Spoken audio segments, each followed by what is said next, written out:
Hello બાળ દોસ્તો, આ વિડીયોની અંદર આપણે એક શ્રમજીવીની આત્મકથા વિશે નિબંધ લખીશું. તો ચાલો જોઈએ. હું શ્રમજીવી છું. હું નથી શ્રીમંત કે નથી ગરીબ. હું દયાને પાત્ર પણ નથી. શ્રમ મારું જીવન છે. શ્રમ મારું નસીબ છે અને શ્રમ મારી મૂડી છે. મારો જન્મ આજથી 30 વર્ષ પહેલા એક ગામમાં એક સામાન્ય કુટુંબમાં થયો હતો. મારા પિતાજી લુહારી કામ કરતા હતા. અમે 2 ભાઈ અને 1 બહેન હતા. હું 5 વર્ષનો થયો ત્યારે મારા પિતાજીનું સાપ કરડવાથી અવસાન થયું. તે વખતે મારો નાનો ભાઈ 1 વર્ષનો અને મારી મોટી બહેન 10 વર્ષના હતા. અમારા કુટુંબ પર અચાનક જાણે કે આભ તૂટી પડ્યું. અમારા જીવનના કપરા દિવસો શરૂ થયા. અમારા માટે આવકનું કોઈ સાધન ન હતું. મારી માતા અભણ હતી, પરંતુ તે હિંમત હારીને બેસી ન રહી. તેણે લોકોના ખેતરોમાં મજૂરીએ જવાનું શરૂ કરી દીધું. વળી તે લોકોના અનાજ પણ દળી આપતી.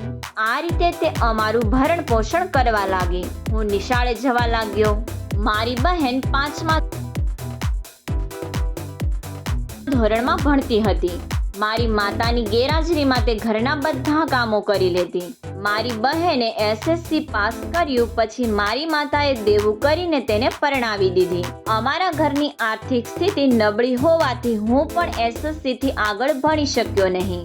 મારી માતાએ મને મારા જીજાજી પાસે લુહારી કામ શીખવા મોકલ્યો. હું 1 વર્ષમાં લુહારી કામ શીખી ગયો. મારી માતાની ઉંમર 50 વર્ષની થઈ ગઈ હતી. હવે તેનાથી મજૂરીનું કામ થઈ શકતું ન હતું. તેથી મેં તેની પાસેથી મજૂરીનું કામ છોડાવી દીધું. 22 વર્ષની ઉંમરે મારા લગ્ન થયા. એનો ખર્ચ પણ અમારે કરજ લઈને ભરપાઈ કરવો પડ્યો. મારા લગ્ન પછી મારી માતા બીમાર પડી ગઈ. તેની સારવાર કરાવી, પરંતુ તેનું આયુષ્ય હવે પૂરું થવા આવ્યું હતું. પેટે પાટા બાંધીને મારું જીવન સજાવી આપનારી મારી માતાને હું બચાવી શક્યો નહીં. આ બાબતનો આજે પણ મને ઘણો અફસોસ રહી ગયો છે. હું મજૂરી કરીને મારી પત્ની અને મારા 2 બાળકોનું ભરણ પોષણ કરું છું. હું મારા બાળકોને અને મારી પત્નીને ક્યાંય ફરવા લઈ જઈ શકતો નથી. તેમને માટે સારા કપડાં કે મીઠાઈ ખરીદી શકતો નથી. હું મારી પત્નીને માટે દાગીના લાવી શકતો નથી. અમે સામાન્ય ઘરમાં રહીએ છીએ. આમ છતાં અમે સુખી છીએ, કારણ કે અમે સંતોષી છીએ અને મહેનતનો રોટલો ખાઈએ છીએ. અમારે કોઈની આગળ હાથ લંબાવવો પડતો નથી. અમે કોઈ દિવસ અપ્રામાણિકતા આચરતા નથી. અમે સ્વમાનભેર અમારું જીવન જીવી રહ્યા છીએ. અમારે કોઈની દયા પર જીવવું પડતું નથી. એ શું ઓછા આનંદની વાત છે? મારો તો આ જ જીવન મંત્ર છે. શ્રમનો કોઈ વિકલ્પ નથી.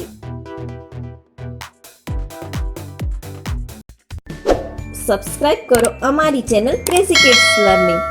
નવા વિડીયોનું નોટિફિકેશન મેળવવા માટે બેલ આઇકોન પ્રેસ કરવાનું ચૂકશો નહીં. અને જો તમને વિડીયો પસંદ આવે તો લાઈક અને શેર કરવાનું ભૂલશો નહીં.